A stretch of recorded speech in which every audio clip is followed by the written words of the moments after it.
gawa. Unay, nasa aklat po ng mga gawa ay nakikita ng Diyos na siya ay nagtatrabaho.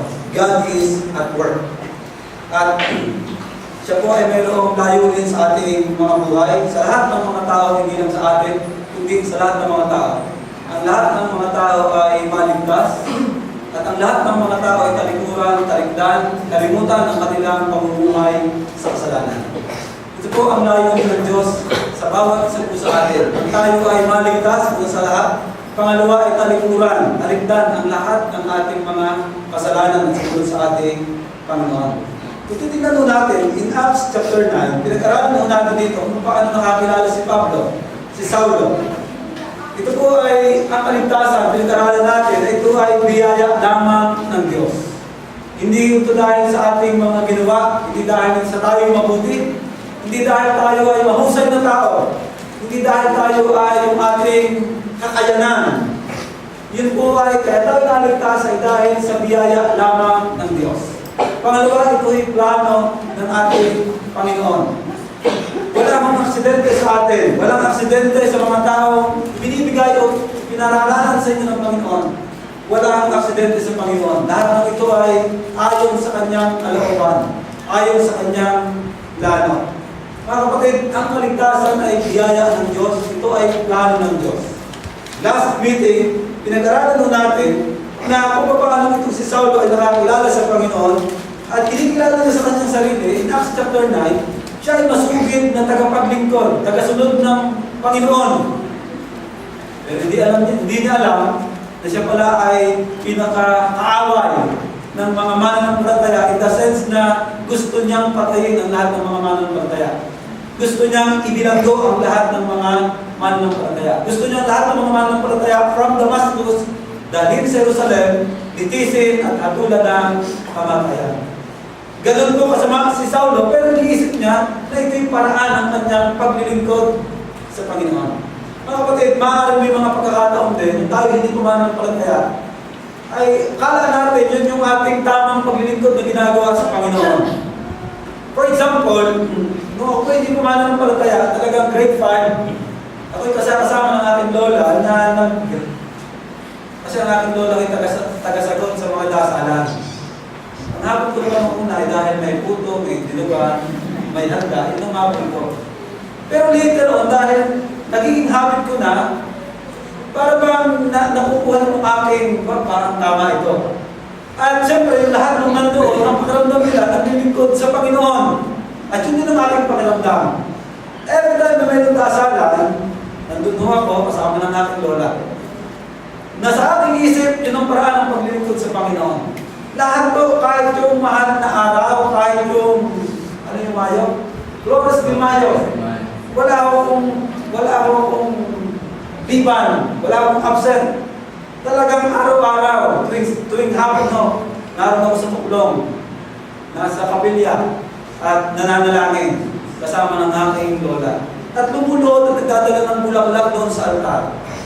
Sa aking pagkakaintindi, yun ang tamang paglilingkod sa Panginoon.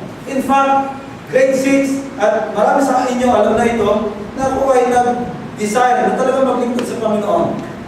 At meron seminaryo sa aming bayan at ako ay kumuha ng exam sa pagpapare. Kung kami natuloy magpare, hindi tayo nakasama ngayon.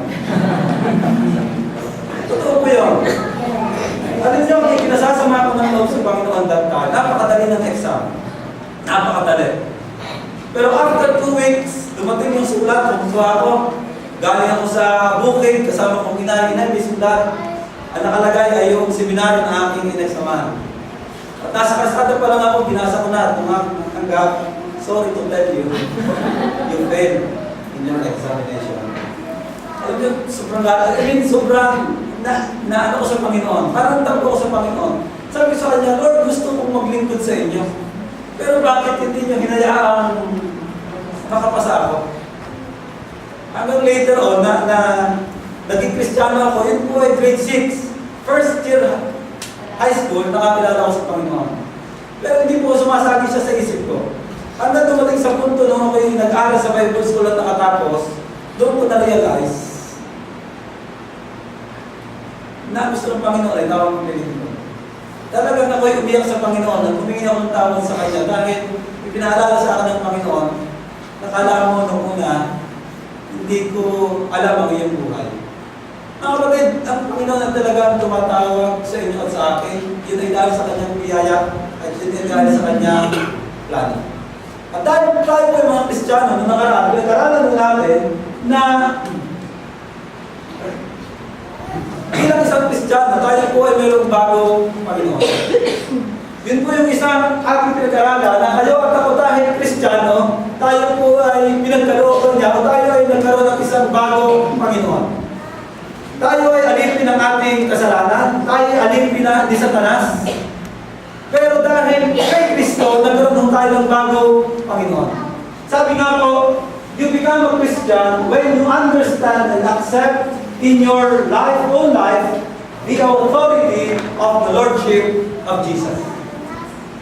That's the meaning of Christianity.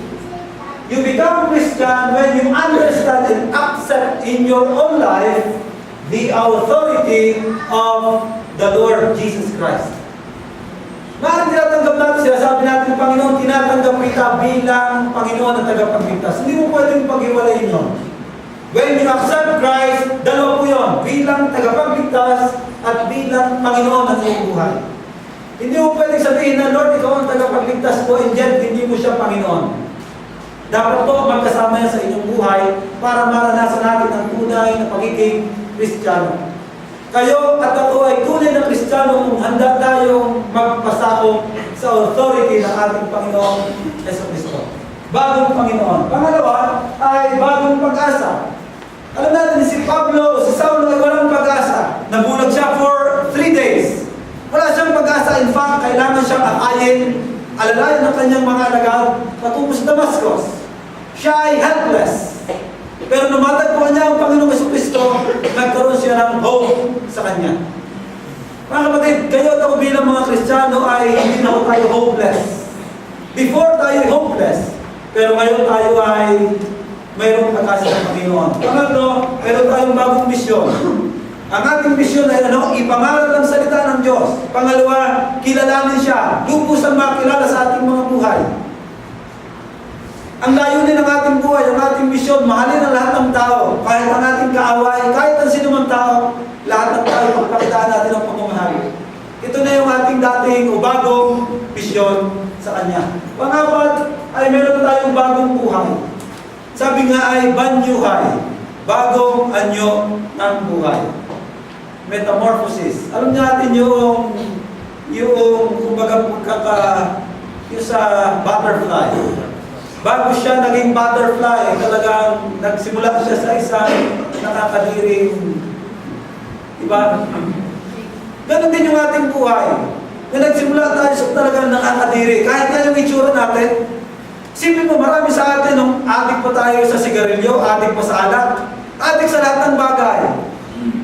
Nakikita niyo ba ang inyong sarili kung kayo ay dating mga adik sa lahat ng bagay, yung ang bata ay maiitim, lagong-laguin ang buhok, habang-haba lagi ng balbas, at para bang pagtitingnan mo, walang kapahingahan, walang kasiyahan.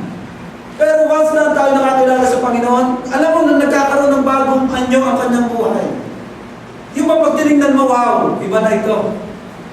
Iba na to. Throwback. Kahit mag-throwback, iba na ang kanyang itsura. Ganun po ang ginagawa ng Panginoon sa ating buhay. Binabago niya ang ating puso, inside and outside sa ating buhay. At panghuli, ay meron tayong bagong pamilya. Salamat, meron tayong mga bagong pamilya. Tayo ay merong immediate family. At the same time, meron tayong extended family. At yun po yung church. Meron tayong bagong family. Do you consider yourself as a family of God? Yun ang magandang tanong. Ino-consider mo ba ang iyong sarili bilang ikaw ay kabilang sa pamilya ng Diyos? Pamilya ka ba ng Diyos? Kayo at ako ay kabilang sa pamilya ng Diyos. At ito po yung napakaganda nangyari kay Saulo. Siya ay naging kabilang sa pamilya ng Diyos. Alam mo natin yung kanyang istorya na dating manguusig, ngayon ay nasa pamilya na ng Diyos at pinangangaral niya si Jesus Christ. Grabe yung nangyari sa kanyang buhay. As in, total makeover. Talagang lahat na bago sa kanya. Lahat ng bagay na wala sa kanya, yung kanyang pag-iisip na mamamatay, na wala sa kanya. Yun ay dahil kay Jesus Christ. At mga kapatid, dahil po nang sinabi ko nung nakaraan, may mga taong ginamit o ginagamit ang Panginoon upang tayo makakilala sa ating Panginoong Jesucristo. Lahat po tayo ay may mahalagang bahagi na ginagampanan upang may sa katuparan ang dakilang layunin ng ating Panginoon. Kung atin ang titingnan, lahat po tayo ay kapakinabangan sa Panginoon. Tama ho? Naalala niyo yung pakainin ng Panginoon yung 5,000? Saan galing yung tinapay at saka isda? Sa bata. So meaning, lahat po tayo mga kapatid ay mayroong part. Kahit ikaw ay bata, kahit ikaw ay kabataan, kahit ikaw ay sabihing senior citizen, wala nang magawa, lahat po tayo may bahagi sa pamilya ng Diyos. Kung atin ang titignan, isang bata, nag-invest po siya, nagbigay siya. May part siya sa gawain ng Panginoon. Pangalawa kahapon, meron yung ating ng devotion sa music tape, yung 2 Kings chapter 7, ay yung 4 na may ketong. Sipin mo, 4 na may ketong, tagutom mo dati sa Israel, at itong 4 na tagutom, siyempre sila yung outcast, nasa labas sila ng Jerusalem. Sila yung ginamit ng Panginoon para ibalita na yung mga Arameo ay nagsasabuhan na at hindi mo nila lahat ng kanilang ari-arian dahil gumawa ng kaparaanan ng Panginoon. Sipin nyo, 4 na outcast sa komunidad. And yet, they were used by God. Mga kapatid, kayo at ako ay may kanya-kanyang kagamitan ng Panginoon. Nga lamang, may pagkakataon ayaw natin gamitin at hindi mapakinabangan ng Panginoon. Base sa ating kakayahan, base sa ating mga gift. At ngayon umaga, sa ating nung talata in Acts chapter 9, tingnan nun natin, magsimula tayo sa verse 20, the 19th king. Then naman po tayo ng verse 26. Sabi dyan, nanatili si Saulo ng ilang araw sa Damascus, kasama ang mga tagasunod ni Jesus. So, sabi po sa Galatians chapter 1, verses 15 to 19, si Saulo, si Pablo, siya po ay nagpunta sa Damascus. Then after that, nagpunta siya ng Arabia. Then bumalik ulit siya ng Damascus. All in all, siya nag-stay ng Damascus in 3 years. Then siya po ay nagbalik sa Jerusalem. Then in verse 26, sabi dyan, pagdating ni Saulo sa Jerusalem, siya galing ng Damascus, 26, gusto niya sanang makisalamuha sa mga tagasunod ni Jesus, pero takot sila sa kanya. Hindi sila naniniwala na siya tagasunod na rin ni Jesus. Pero, sinama siya ni Bernabe at dinala sa mga apostol. Ikinuwento ni Bernabe sa kanila kung paano nakita ni Saulo ang Panginoong Jesus sa daan at kung ano sinabi sa kanya. At sinabi rin niya, katapangan ni Saulo sa pangaral tungkol kay Jesus doon sa Damascus. Kaya mula noon, kasama na nila si Saulo at buong tapang niyang ikinangaral ang tungkol sa Panginoong saan man sa Jerusalem. Nakipag-usap din siya at nakipag-debate sa mga Hudyong nagsasalita ng Grego, pero nagalit sila at nagplanong patayin siya. Nang malaman ng mga mananampalataya ang plano nila, inihatid nila si Saulo sa Cesarea at pinauwi sa Tarsus, sa kanyang bayan. Pagkatapos noon, naging matiwasay ang pamumuhay ng iglesia sa buong Judea, sa Galilea at sa Samaria. Lalo pang lumakas ang kanilang pananampalataya at namuhay silang may takot sa Panginoon. Pinalalakas ng banal na Espiritu ang kanilang loob, kaya lalo pa sila dumami. Grabe yung nangyari dito sa Acts chapter 9. Pero mga kapatid, titignan nun natin, gaya po natin sinabi kanina, lahat tayo ay mayroong bahagi. Si Saulo, bago siya nakakilala sa Panginoon, may mga tao ginamit sa kanyang buhay. Una, si Esteban. Kita niya nung patayin si Esteban. In fact, siya ay witness. Pangalawa, ginamit si Ananias. Tinignan natin na si Ananias ay natatakot sapagkat sabi niya, Panginoon, alam niyo po na ang misyon ng tao yan, may sulat pa nga ho, na lahat ng mga mananampalataya, lahat ng tagasunod niyo sa Damascus ay patayin. At ngayon, pagpupuntahin niyo ako roon, ano ako? Papakamatay? Hindi naman ang ganun sinabi. Pero gusto na sabihin ni Ananias ay para bang ayaw niya. Kasi nga para siyang nagpakamatay. Pero sabi ni Lord sa kanya, pumunta ka sa kanya sapagkat siya'y nananalangin ngayon. Nagpakita ka sa kanya na may pupunta sa kanya. Ginamit si Ananias kay Saulo upang makakilala sa Panginoon. At pangatlo, ginamit ng Panginoon sino? Si Bernabe. Para siya ay dalhin, ipakilala sa kanyang mga kapwa mananampalataya. Gusto ko lang po sabihin ngayong umaga, talagang bawat isa may bahagi ko sa atin o sa pamilya ng Diyos. Kung inyong titingnan, ilang taon na duwa sa inyong buhay bago kayo naging Kristiyano o nung kayo naging Kristiyano hanggang ngayon? Ako'y niniwala at maaaring hindi na dadalawa, 3, 4, 5, 10 taon na pinaraan sa inyo si Lord para kayo tulungan lumagot sa pananampalataya sa Kanya. Napakarami ng taong duman sa inyong buhay para kayo tulungan na mas lalong lumakad sa pagsunod sa Panginoon. Di ba mga tao yun ay nagkaroon kayo ng time na i-text, pasalamatan, i-chat sa Facebook, i-post sa Facebook. Salamat kapatid kasi dahil sa iyo, nakakilala ko sa iyo. Nakakilala ko sa Panginoon. Alam niyo ba yung mga dakilang lingkod ng Diyos like Martin Luther, like Billy Graham? May mga tao sa likod nila na may dahilan bakit sila nakakilala sa Panginoon at bakit sila ay kumbaga talagang naging dakila o great lingkod ng Panginoon. Great servant of God. May mga tao ginamit ng Panginoon para sa kanila. Mga kapatid, ngayon po umaga, pag-aaralan natin ang bahagi ng naiambag ninyo at naiambag ko bilang kasama sa pamilya ng Diyos. Ito po yung maaari natin iambag bilang tayo po ay mga anak ng Diyos. Ano yung una? Una ay magpalakas ng loob. Magpalakas ng loob. Ang inyo ko at ang aking isa sa maaaring iambag ay to encourage. Kailan yung huling na-encourage sa inyong asawa? Nanisip din ako. Kailan yung huling ini-encourage sa inyong anak?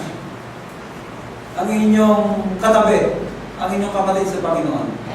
Baka hindi nyo alam na yan ay kaunti na lang at bibigay na. At kailangan lamang ninyong tapikin ang kanilang balikat.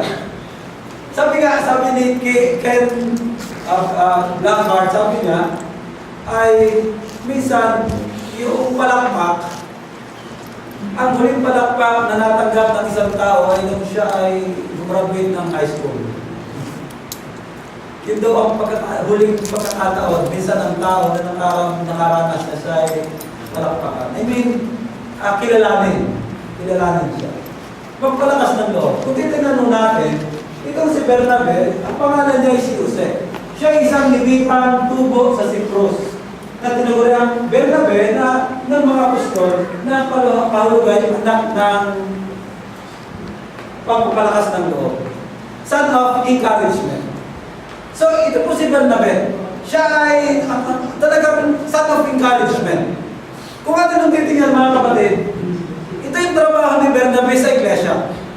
In fact, sa ating pag-aaral ngayon, wala akong nakitang reklamo kay Bernabe. Siya yung taong napakabaunawain. Titignan natin mamaya. So, titignan natin, in Acts chapter 11, verse 22, dito po ay, ito yung bunga nung pagpatay ni Esteban, at pagkatapos ay dumami ang mananampalataya, at kinabalitaan sa Antioquia, na dumami ang mananampalataya. Then, sinugo si Bernabe. Verse 22, nabalitaan ito ng iglesia sa Jerusalem, kaya sinugo nila sa Antioquia si Bernabe. Verse 23, nang dumating siya roon at makita ang pagpapala ng Diyos sa kanila, siya ay naghalap at pinagpayuhan silang lahat na manatiling tapat sa Panginoon. Sipin mo yun yung role ni Bernabe sa iglesia. Sabi ka na yun, siya ay naghalap at pinagpayuhan silang lahat na manatiling tapat sa Panginoon. Siya talaga ay encourager.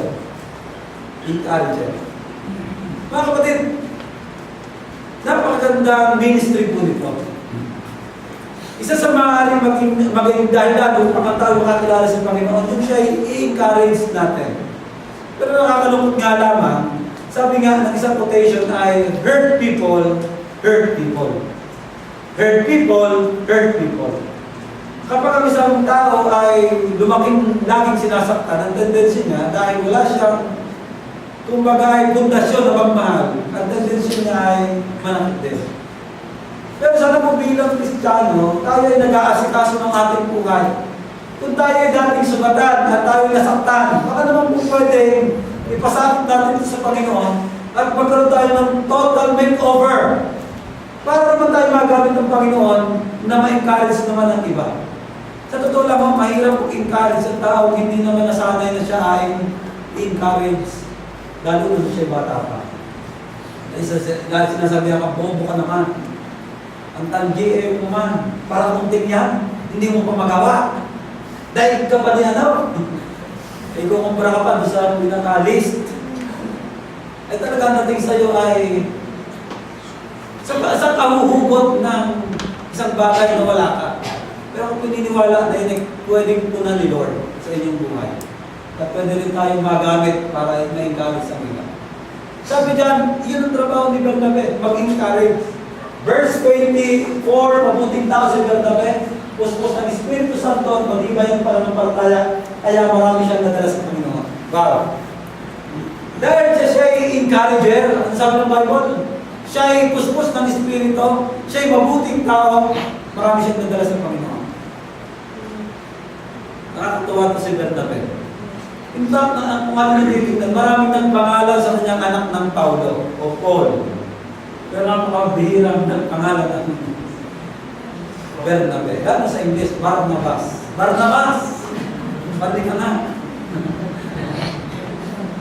Asawang pakinggan. Pero alam nyo, ang kanyang pangalan ay Son of Encouragement. Yung nakikita mo pa lamang si Bernabe, na-encourage ka na. Paano natin, paano tayo magagamit ng Panginoon para mag-encourage? Minsan yung presence nyo, yun ay, kumbaga, hindi ka pa man magsalita, nakaka-encourage na yun sa iba. Meron ba kayong kilala ng tao?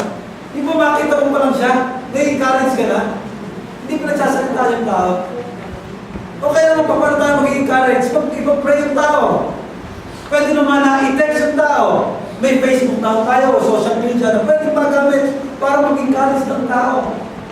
Mga kapatid, napakarami ng paraan at pagkakataon para tayo mag-encourage sa lahat ng tao. Hindi naman tayo nagyayabang, pero ini-encourage natin ang isang tao.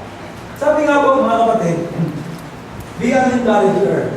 The world is plenty of critics already. Puro mga maaaring critics na nasa bahay, sa school. Ay baka naman yung kapatid natin sa Panginoon ay pwede nang makatanggap ng encouragement. Yung ba sa buong isang linggo ng kanyang pag-aaral, trabaho, puro na discouragement ang inabot niya sa kanyang boss.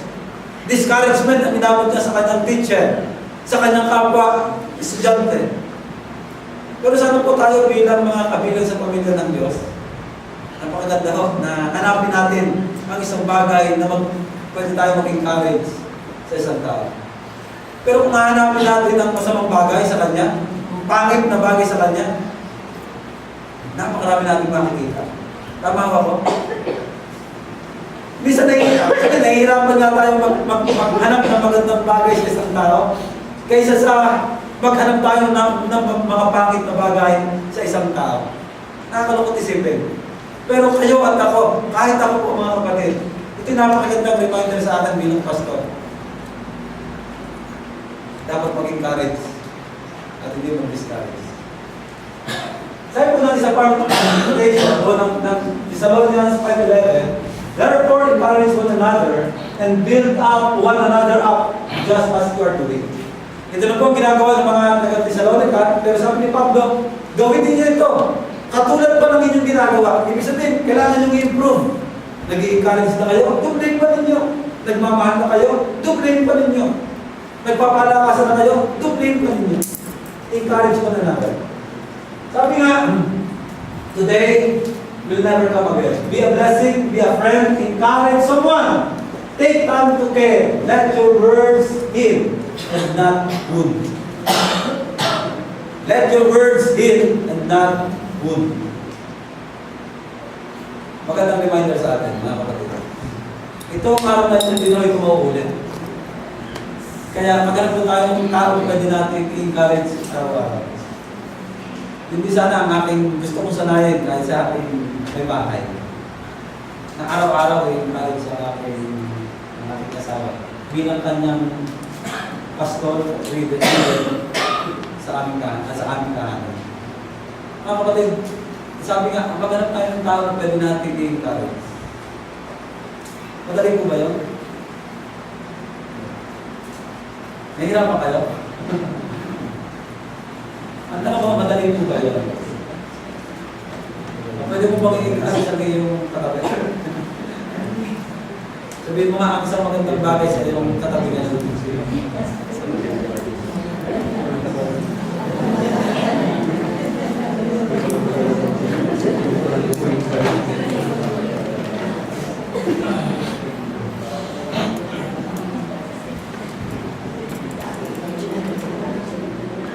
Mga kapatid, sabi ko ng isang quotation, more applause, less backbiting. More thanks, less complaints. More profits, less turnover. More friends, less enemies. So, be an encourager. Willing po ba kayong mag-encourage? Ano hindi lang po ngayon? Sana po kayo araw-araw meron tayo isang tao na mission na ma-encourage. Pwede mo natin gawin yun? Pwede ko pong gawin yun. Pwede natin gawin yun. Kahit na yung ating gawin, pwede natin i-encourage.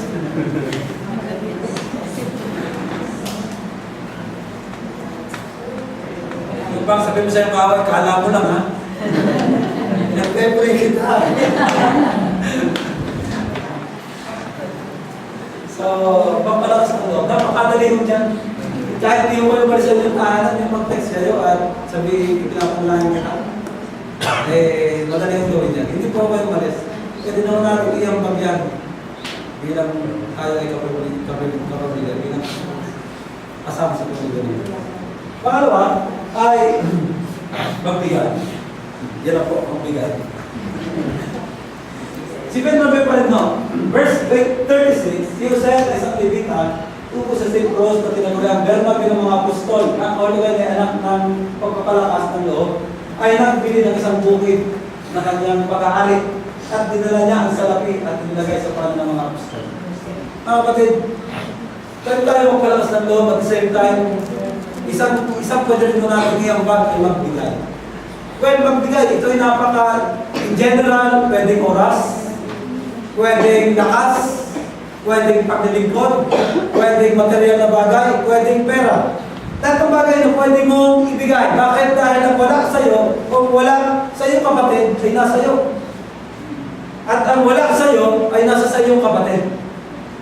So kaya po, yun ang kumbaga ay rule ng ating Panginoon. Magbigay. At ito po si Bernabe, nakakatuwang tao talaga ito. Hindi lamang siya nag-i-encourage, kundi talagang, yung kanyang ari-ariya, sabi dyan, nagbili ng isang bukid ng kanyang pag-aari at ibinigay niya sa pakanan ng mga apostol. Hindi mahirap sa kanya magbigay. Mga kapatid, napakagandang encouragement sa atin. Katulad po ni Bernabe, na siya nagbigay sa Panginoon. Sabi nga po na salita ng Panginoon, Lucas 6:36, magbigay kayo at kayo ibigay ng Diyos. Gustong takal, siksik, liglig at umaapaw pa ang ibibigay sa inyo. Isa sa paraan para tayo magpalaya ng Panginoon ay magbigay. Isa lamang po yun sa mga paraan. Meaning, hindi lamang po ito ang isang paraan. Napakarami ang paraan. Pero mga kapatid, isang paraan, sabi dyan, magbigay kayo at kayo ibibigyan ng Diyos. Gustong takaw, siksik. Nakaranas na kayong magsiksik ng isang, yung bang kayo pinag-uuwi at sasabihin sa iyo, ito ang sako. Lahat ng pwede mong ilagay dyan, ilagay mo. Eh talaga, buong lakas na pwede mong isiksik, kamay, paa. Gagawin mo para mas maraming mailagay. Ano sasabi ng Bible? Siksik, liglig. Hindi lamang liglig, kundi umaapaw pa. Sapagkat sabi dyan, ang panukat na ginagamit nyo sa iba ay siya rin panukat na gagamitin sa inyo.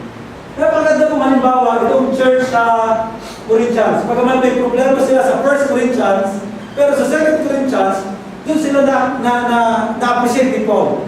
Verse 1, sabi dyan, ibig kong ipabalita sa inyo mga kapatid, ang nagawa ng pag-ibig ng Diyos sa mga iglesia ng Macedonia. Alam niyo bakit ang isang tao ay nakapagbibigay ng lahat sa kanyang buhay? Anong dahilan? Pag-ibig. Pag-ibig. Wala pong iba. Pag-ibig. Yung pong isang balo na 2 sentimo lang ibinigay, ano ang kanyang susi? Pag-ibig. Nasabi na salita ng Panginoon, mga kapatid, ang nagawa ng pag-ibig. Hindi ang nagawa ng kung ano man sa iglesia. In fact, ang taga-Macedonia, dapat kami naghihirap. Ang sabi na salita ng Panginoon, dumana sila ng matinding kahirapan at ito isang mahigpit na pagsubok sa kanila. Sipin niyo, mahirap na sila, and yet, they gave their money to the Lord. Grabe ang mga tao ito. Bakit nila nagawa yun? Because of love. Wala nang iba. Kung iisipin mo kaya ka magbibigay, ay bukas ay wala akong trabaho ngayon, mag-a-apply ako. Ay Lord, nagbigay ako ha. Ito yung utang na loob mo sa akin. Ay bukas na may papayaran mo yung utang na loob mo sa akin. Mag-a-apply ako, kukuha ko ng ganitong extra sa school. Ay malaki-laki rin dito. Hindi. Susuko ho ang ating pagbibigay pagkagano'n may hangganan. Pero sabi ni Lord, nagawa ng pag-ibig. Yun po gusto kong bigyan pansin na kaya natin magbigay sa Panginoon. Why? Because of love. Whether it tithes and offering, whether ano man ang uri ng iyong pagbibigay, ibigay mo yun ang may pag-ibig sa Panginoon. Kahit kayo sabi dyan, at sa kabila naman lang paghihikahos. Ano yung salitang paghihikahos? Ay talagang naman, higit po sa paghihirap yan. Ay para bang nakain na naman ng asin at saka, o baka wala na nang kumakain. Kung 3 times a day kumakain, baka isang beses na lang. Sabi niya yung paghihikahos, masaya pa rin sila at bukas ang para sa bibigay. Kapag wala akong masama sa iglesia ko. Grabe ang iglesia ko. Sipin niya yung nagbibigay siya na masayang-masaya. Hindi yung nagbibigay sa kapitbahay. Alam mo, ito yung utang mo sa kapitbahay. Grabe ang iglesia ko. Walang-wala na nga sila, pero grabe silang magbigay sa Panginoon. Bakit? Dahil sa pag-ibig. Sana po ang ginagawa nating paglilingkod, pagbibigay, yun po ay dahil pinupush ka ng pag-ibig. Sabi nga, push mo. Ang pag-ibig ko nagpupush sa atin. Hindi yung dahil sinabi sa iyo, yung tithes mo, anak ha, malaki yung binigay ko sa iyo, ibigay mo sa Lord. Huwag po tayo gumawa ng isang bagay dahil lamang sinabi ng ibang tao. Gumawa tayo ng isang bagay sa Panginoon dahil alam natin na ang nagpupush noon ay walang iba kundi pag-ibig. Magbigay. Kaya na natin ibigay sa Panginoon, magkapag sa Panginoon. In verse 3, sabi dyan, sila yung kusang loob na nag-aapuloy, hindi lamang sa kanilang kaya. Sipin nyo, hindi lamang sa kanilang kaya, kundi higit pa. Nakakita na ba kayo ng ganung tao? Yung walang-wala na tapos nagbibigay pa. At higit pa ang kanilang ibigay. Sabi dyan, alam ko ito, pagkat mahigpit nila ipinamaling sa akin na sila ibigyan ng pagkakataong makatulong sa mga patay sa Huleya. At higit pa sa inaasahan ko, inilaan nila ang kanilang sarili una sa Panginoon pagkatapos sa amin ayon sa kalooban ng Diyos. Alam nyo, sabi dyan, una, nagbibigay tayo sa Panginoon dahil nagagawa ng pag-ibig. Pangalawa, dahil inilaan natin ang ating buhay sa Panginoon. Yun po yung dalawang dahilan. Bakit kaya natin magbigay sa Panginoon? Dahil sa pag-ibig, pangalawa, ibinigay natin ang ating buhay sa Panginoon. Pero kung hindi mo kaya ibigay ang buhay mo sa Panginoon, hindi mo kaya ibigay ang lahat ng meron. Well, kaya mo yung ibigay, pero may panamumbat ka sa Panginoon. Yung pag dumating yung panahon na nagkakakwentahan na, nag-historical ka na. Bakit? Tayo ang pag-ibig. At hindi nakaalaya ko yung buhay sa Panginoon. Mga kapatid, napagandang reminder sa inyo sa akin na lahat ng ating ginagawa dapat may pag-ibig. Para masaya tayo ng ibigay sa Panginoon. Tama ho? 2 Corinthians chapter 8, chapter 9. Tandaan niyo ito. Nag-aasik ng account ka, mag-aani ng account ka, nag-aasik naman ng marami, mag-aani ng marami. Ang bawat isa dapat magbigay ay sa sarili pa siya, maluwag sa loob, at di nabibilitan lamang. Sapagkat ang ibig ng Diyos ay kusang pagkakaloob. Magagawa ng Diyos na pasaganahin kayo sa lahat ng bagay, higit pa sa inyong pangangailangan, upang may magamit kayo sa pagkakawang gawa. Mga kapatid, ito po yung pangalawa na pwede nating magawa upang tayo ay may ambag sa gawain ng Panginoon. Gusto mong, actually, meron pa tayong dalawa, pero gusto mong tapusin ang mensahe sa umagang ito. Sa dalawang pagkakataon ito. Sa dalawang pwede natin iambag sa Panginoon. Una, ano yung una? Magpalakas ng loob. Baka may pinagdadala na hindi kang hinala. Yung baka anong try niya, talaga kahit ano gawin niya panaligo, wala pa rin. Baka kailangan nyo ng encouragement wala sa inyo. Yung bang tao na talagang maaaring sa tingin natin masaya sa mukha, pero sa kalooban, nahihirapan na siya. Encourage natin. Maghanap po tayo ng salita na pwede natin sabihin sa kanya. Pangalawa na pwede natin iambag. Kaya magbigay. Mga kapatid, gusto ko po tayo kayo at akong i-encourage. Gaya po ng ating pinag-aralan na magbigay. Una, dahil meron tayong pagmamahal. Pangalawa, dahil inilaan natin ang ating sarili. At kapag nangyari yun, mga kapatid, gano'n man talaga yan yung binibigay sa Panginoon. It's either material, it's either time, it's either ano bang bagay? Lakas, talento, lahat binigay natin ang ginawa na may pag-ibig at nakasukong ating buhay sa Panginoon. Ginagantim kalaan po yung Panginoon. Dahil dito po sinabi ng salita. Ngayon kung umagang ito, akin pong inayang bawat isa sa atin na tayo po ay mag-reflect sa Panginoon. Sa salita ng Diyos. Doon natin nanong natin ang ating mga sarili. Kaya po natin tayo i-encourage ng Panginoon. Kaya po kayo nalulubay pa. Si Lord po ay nandiyan para kayo i-encourage. Pangalawa, tingnan natin. Meron po tayong mga tao na kailangan po natin i-encourage. Pag-pray po natin sila ngayon. Then mamaya kung tayo may time, pwede po natin silang kapipit. Kumustahin. Pwede po natin silang i-text kung hindi natin kasama. O sa social media, pwede po natin silang mag-connect. At yung issue sa atin ang pagbibigay. Hindi ko tayo magtulong sa Panginoon. Siya po ay Diyos na nagmamahal. Pag-pray natin na iparalas ng Panginoon sa atin ang kanyang pagmamahal.